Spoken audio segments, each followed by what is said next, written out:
Good morning students. आज हम chapter 8 जीव जनन क्यों करते हैं इसका पहला भाग अलैंगिक जनन उसके प्रकार के बारे में पढ़ेंगे। सबसे पहले जनन जो जैव प्रक्रम है ये हमने जैव प्रक्रम पाठ में ना पढ़ के इसके लिए एक अलग ही पाठ है। इसका कारण ये है कि जो पहले वाले जैव प्रक्रम हमने पढ़े हैं जैसे पोषण है, श्वसन है, वहन है, उत्सर्जन है, उनके बिना जीव जीवित नहीं रह सकता। वो सब जैव प्रक्रम जीव को जीवित रखने के लिए आवश्यक है। ये एक ऐसा जैव प्रक्रम है जो जीव तो जीवित रह सकता है इसके बिना, लेकिन उसकी प्रजाति को धरती पर बनाए रखने के लिए ये जैव प्रक्रम आवश्यक है। तो जनन का मतलब क्या है? सीधे शब्दों में किसी भी जीव द्वारा, चाहे वो एक कोशिकीय है चाहे वो बहुकोशिकीय है, सभी जीव जनन करते हैं। किसी भी जीव द्वारा अपने जैसे नए जीव उत्पन्न करना जनन कहलाता है। अब इस प्रक्रम में कुछ नई संतति में कुछ तो पेरेंट्स जैसी समानताएं रह जाती हैं और कुछ नए लक्षण उत्पन्न होते हैं जिन्हें विभिन्नताएं कहा जाता है। जनन मुख्यतः दो प्रकार का है, अलैंगिक जनन और लैंगिक जनन। अब अलैंगिक जनन यानी कि एसेक्सुअल रिप्रोडक्शन, इसमें होता है कि एक ही जीव नई संतति को उत्पन्न कर सकता है, यानी कि इसमें युग्मक वगैरह जो जनन कोशिकाएं हैं वो बनने की आवश्यकता वो नहीं बनती हैं। एक ही जीव से नया जीव उत्पन्न हो सकता है। इसको डिटेल में हम यहाँ नीचे पढ़ेंगे। और लैंगिक जनन क्या होता है? इस प्रकार के जनन में नई संतति उत्पन्न करने के लिए नर और मादा दोनों का होना आवश्यक है। तो इसमें जनन कोशिकाएं बनती हैं। इन दोनों के अंतर जो है हम एक अलग वीडियो बनाएंगे जिसमें सारे के सारे इंपॉर्टेंट क्वेश्चंस हम कवर करेंगे। तो अभी आप इतना समझें, क्योंकि इसमें दो जीव इन्वॉल्व हैं, नर और मादा, और दोनों की जनन कोशिकाएं जुड़ती हैं, युग्मनज बनता है। तो इसी कारण से इसमें विभिन्नताएं अधिक उत्पन्न होती है। इसमें क्योंकि एक ही जीव नई संतति को उत्पन्न कर रहा है तो इसमें विभिन्नताएं कम होती है नई संतति में। अब इसके प्रकार के सबसे पहले हम नाम पढ़ते हैं। सबसे पहला प्रकार है विखंडन, दूसरा है खंडन। कई बार बच्चे इसमें कंफ्यूज हो जाते हैं दोनों में, लेकिन आप जब ये समझेंगे तो आपको डाउट क्लियर हो जाएगा। उसके बाद है पुनरुद्भवन, बडिंग, कायिक प्रवर्धन और बीजाणु द्वारा जनन। अब इस पेज पे हम ये तीनों कवर करेंगे, विखंडन, खंडन और बीजाणु द्वारा जनन। ये तीनों हम नेक्स्ट पेज पे डायग्राम से कवर करेंगे। सबसे पहला है विखंडन। विखंडन में ये जो प्रक्रम है, अलैंगिक जनन का जो प्रकार है, ये एक कोशिकीय जीवों में होता है। ये फिर दो प्रकार का है, द्विखंडन और बहुखंडन। द्विखंडन का मतलब नाम से ही क्लियर है, द्वि मतलब दो, बहु मतलब बहुत सारे। एक कोशिका एक समय में दो कोशिकाओं में विभाजित हो जाती है, इसे द्विखंडन कहते हैं। ये अमीबा में होता है, लश्मैनिया में होता है, ठीक है, और आपका पैरामीशियम में होता है। तो एक कोशिका दो कोशिकाओं में विभाजित हो जाना द्विखंडन कहलाता है। इतना सिंपल ही आपने याद रखना है। इसमें पहले जो इसका केंद्रक है वो केंद्रक डंबल की शेप का हो जाता है, और फिर वो बीच में से इस तरीके से डंबल शेप का हो जाता है ये केंद्रक, और फिर बीच में से टूट जाता है। पहले केंद्रक का विभाजन होगा और उसके बाद इसका जो कोशिका द्रव्य है ये भी बीच में से विभाजित होकर दो में टूट जाएगा। अगला है बहुखंडन। बहुखंडन ये प्लाज्मोडियम में होता है। प्लाज्मोडियम जो ये भी एक कोशिकीय जीव है और इसके ये मलेरिया का कारक है। तो इसमें क्या होता है, एक कोशिका के अंदर बहुत सारी छोटी छोटी कोशिकाएं उत्पन्न हो जाती हैं। इस यानी कि उस कोशिका का केंद्रक जो है पहले डिवाइड होगा और उसके बाद उसका कोशिका द्रव्य विभाजित हो जाएगा। तो ये जो कोशिका जब बहुत सारी एक समय में कोशिकाएं बना देती है तो इस प्रक्रम को कहते हैं बहुखंडन। तो आप ये टू मार्क्स में क्वेश्चन आता है, द्विखंडन और बहुखंडन में क्या अंतर है। द्विखंडन सबसे पहले आप बताएंगे एक कोशिका का एक ही समय में दो कोशिकाओं में विभाजित, दो संतति कोशिकाओं में विभाजित हो जाना द्विखंडन कहलाता है। बहुखंडन में आप बताएंगे एक कोशिका एक ही समय में बहुत सारी कोशिकाओं में विभाजित हो जाती है, उसे बहुखंडन कहते हैं। फिर एक आप एग्जाम्पल दे देंगे, ये अमीबा में होता है, पैरामीशियम में होता है, लश्मैनिया में होता है और ये प्लाज्मोडियम में होता है। अब ये जो प्लाज्मोडियम है ये एक समय में बहुत सारी कोशिकाएं बना देता है, तो इसके लिए इसके सर्वाइवल के चांसेस अधिक होते हैं कंपैरेटिवली। यहाँ पे दो ही कोशिकाएं बनती हैं, यहाँ पे बहुत सारी कोशिकाएं बनती हैं, ठीक है। उसके बाद है खंडन। अब इसमें और इसमें क्या अंतर है, ये कोशिकीय जीव में था, ये बहुकोशिकीय जीव में होता है। ठीक है, अब ये बहुकोशिकीय जीव कौन सा है? स्पाइरोगायरा है। पानी में एक एल्गी पाई जाती है जिसको आप काई बोलते हैं। उसको आप मतलब हाथ से टच करोगे, ऐसे लंबे लंबे धागे से होते हैं, हाथ से टच करोगे तो वो फिसलेगी, स्लिपरी होती है, उसको पॉन्ड सिल्क भी बोला जाता है। ओके, अब इसको स्पाइरोगायरा क्यों कहते हैं? क्योंकि इसमें ये स्पाइरल शेप्ड क्लोरोप्लास्ट पाए जाते हैं, इसीलिए इस एल्गी को स्पाइरोगायरा कहते हैं। अब हम पॉइंट पे आते हैं। ये एक बहुकोशिकीय जीव है। तो इसमें क्या होता है जी, पानी में जब बह रहा होता है, कोई भी बीच में ऑब्स्टेकल आ जाता है, ऑब्स्टेकल मतलब कोई भी बाधा आ जाती है, कोई पत्थर आ गया या पानी तेज बहाव आ गया कहीं पे, या कुछ चीज आगे आ गई, तो ये कहीं से भी टूट जाता है और टूट कर 2 या 3 या कितने भी भागों में विभाजित हो जाता है। अब टूटने के बाद ऐसा नहीं है कि ये मर जाएंगे अलग अलग भाग, नहीं, इसमें फर्दर कोशिका विभाजन द्वारा ये एक अलग जीव बन जाएगा और ये एक अलग जीव बन जाएगा। तो इस प्रक्रिया को कहते हैं खंडन। इसका उदाहरण है स्पाइरोगायरा। उसके बाद नेक्स्ट हम इस पेज पे कवर करेंगे बीजाणु द्वारा जनन। आप सबने देखा होगा ब्रेड जो होती है, जो ब्रेड हम मार्केट से लाते हैं खाने वाली, तो उस ब्रेड में क्या होता है, अगर उसको हम कई दिन तक रखें किसी मॉइस्ट, किसी गीली सी जगह पे, गर्म जगह पे, तो वो खराब हो जाती है। उसके ऊपर पहले सफेद सफेद रंग की रुई जैसी संरचना उत्पन्न होती है। अगर उसको फिर अधिक समय तक रखते हैं तो फिर उसके ऊपर हरे हरे से, हरी हरी सी होने लग जाती है वो, और उसके ऊपर काले काले धुएं जैसे से कण आने शुरू हो जाते हैं। तो वो पूरी की पूरी उस संरचना को, वो एक फफूंदी होती है, उस फफूंदी का नाम होता है ब्रेड मोल्ड, या उसको कहते हैं राइजोपस। अब ये राइजोपस कैसे जनन करता है?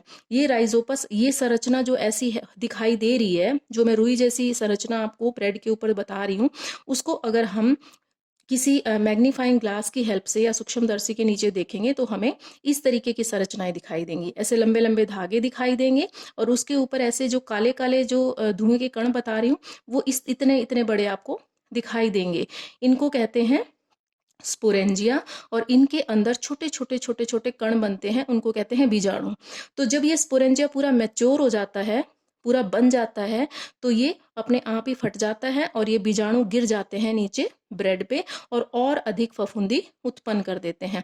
तो इस प्रकार ये जीव जनन करता है। अब इस पे 2 नंबर का इंपॉर्टेंट क्वेश्चन आता है कि बीजाणु द्वारा जनन के क्या लाभ हैं। कई बार एग्जाम्पल पूछ लेते हैं कि इसमें होता है, कई बार पूछते हैं उसके क्या लाभ हैं। सबसे पहला लाभ ये है कि बीजाणु बहुत हल्के होते हैं और वो हवा के द्वारा बहुत दूर तक जा सकते हैं। और उसके बाद दूसरा, ये बताएंगे आप कि ये बहुत अधिक संख्या में उत्पन्न होते हैं, तो इनके सर्वाइवल के चांसेस ज्यादा होते हैं। दूसरा आप बताएंगे कि इन बीजाणु के ऊपर एक बहुत ही कठोर भित्ति होती है, जो उन्हें बहुत, जो भी मुश्किल परिस्थितियां हैं जैसे ड्राई कंडीशंस हैं, उन सब में बचा के रखती है। ठीक है, तो 2 लाभ आप क्या बताएंगे? बीजाणु बहुत हल्के होते हैं, ज्यादा संख्या में उत्पन्न होते हैं और हवा के साथ बहुत दूर तक जा सकते हैं, कहीं भी जा सकते हैं, और जब भी इनको उपयुक्त परिस्थिति मिलेगी, मॉइस्चर मिलेगा, तभी ये नया जीव उत्पन्न कर देंगे। दूसरा क्या बताएंगे कि जब अनुकूल परिस्थितियां नहीं होती, अनुकूल परिस्थितियों में इनके बाहर एक कोशिका, इनके बाहर एक कठोर सी भित्ति होती है जो इनको उन परिस्थितियों में बचाए रखती है। ये 2 लाभ आप इसके बताएंगे। अब नेक्स्ट पेज पे हम करेंगे पुनरुद्भवन, बडिंग और कायिक प्रवर्धन क्या है। पुनरुद्भवन, अब ये क्या है? ये पुनर्जनन जैसा ही है पुनरुद्भवन। इसमें क्या है, ये प्लेनेरिया में और हाइड्रा में पाया जाता है। अब देखो आप, प्लेनेरिया इस तरह का जीव है, इसको अगर आप कहीं से भी 3, 4 कितने भी भागों में काट देंगे, तो हर एक भाग अपने ऊपर, जो भी भाग आपने काट दिया था वो विकसित कर लेता है। ये चीज हमारे में तो नहीं होती है। अगर किसी की एक्सीडेंट में उंगली या कुछ कट जाता है तो ऐसा तो नहीं है ना वो दोबारा उग जाती है, नहीं, सिर्फ कुछ जीवों में ये प्रोसेस होता है। उनमें से एक है प्लेनेरिया, दूसरा है हाइड्रा। तो ये छोटे से भाग, हर एक छोटा सा भाग अपने ऊपर जो भाग आपने काट दिया था वो विकसित कर लेता है। अब ये पानी में पाया जाता है, ये जीव बहते बहते कई बार क्या होता है, इसका कोई बॉडी पार्ट ऐसे ही किसी चीज से टकरा के या कोई और जीव आधा पार्ट खा लिया उसने, तो इस तरीके से ये कट जाता है।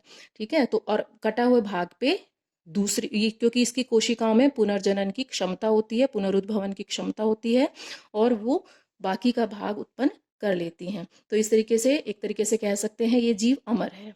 है ना, देखने में तो ऐसा ही लग रहा है।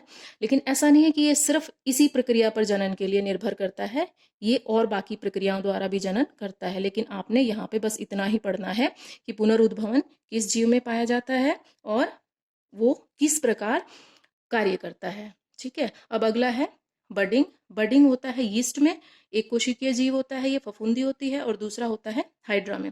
अब यीस्ट में क्या होता है, एक कोशिका के ऊपर छोटी छोटी इस तरह की कलिकाएं बननी शुरू हो जाती हैं, और जब वो कलिकाएं इससे अलग होती हैं तो वो वृद्धि करके एक नया जीव उत्पन्न कर देती हैं।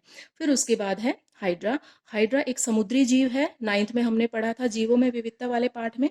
और इसमें जब ये जनन करता है तो इसमें इस तरीके से छोटी छोटी कलिकाएं उत्पन्न हो जाती हैं, बर्ड्स उत्पन्न हो जाती हैं, और वो कलिकाएं जब वृद्धि करती हैं और काफी बड़ी हो जाती हैं तो अपने आप से ही डिटैच हो जाती हैं, टूट जाती हैं, और किसी दूसरी जगह पर जाकर अपने आप को एस्टेब्लिश कर लेती हैं।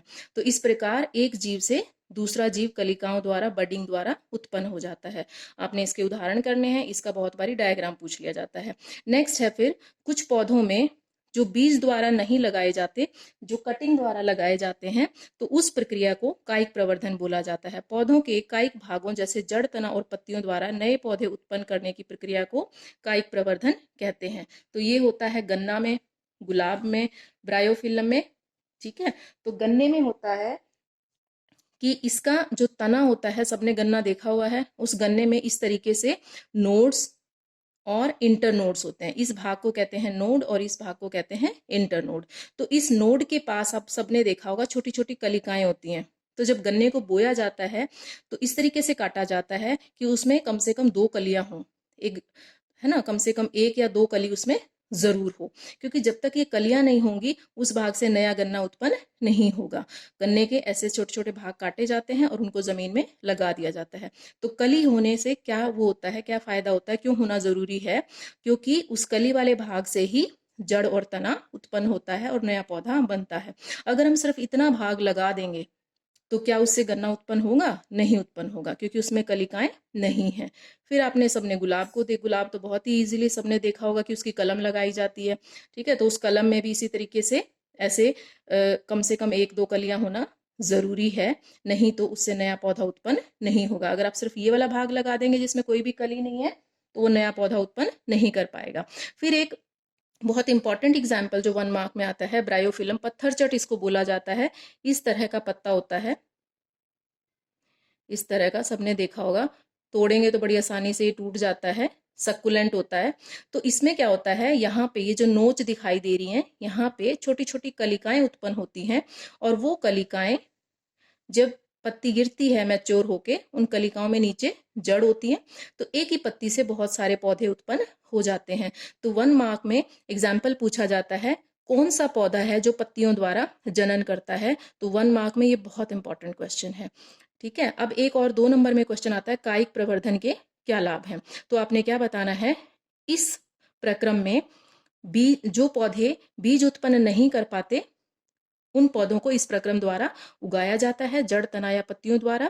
ठीक है, दूसरा आप बताएंगे कि इस प्रक्रम द्वारा जो पौधे उत्पन्न होते हैं वो जनक पौधे के, उनके गुण जनक पौधे के समान होते हैं। यानी कि अगर हमारे पास कोई ऐसा पौधा है जिसके हमें गुण पसंद है, यानी कि कोई मैंगो की ऐसी वैरायटी है जो बहुत बहुत मीठे मैंगो हैं और बड़े साइज के हैं, तो हम क्या करेंगे, उसकी कलम लगाना पसंद करेंगे, क्योंकि हम चाहते हैं कि वैसे ही पौधे उत्पन्न हों। ठीक है, तो आई होप ये सारा आपको क्लियर हो गया होगा। आप एक बार इसको अपनी एनसीईआरटी बुक से पढ़ेंगे और इसके क्वेश्चंस के लिए मैं आपको पीडीएफ सेंड करूंगी, वो आप कॉपी में करेंगे। Thank you.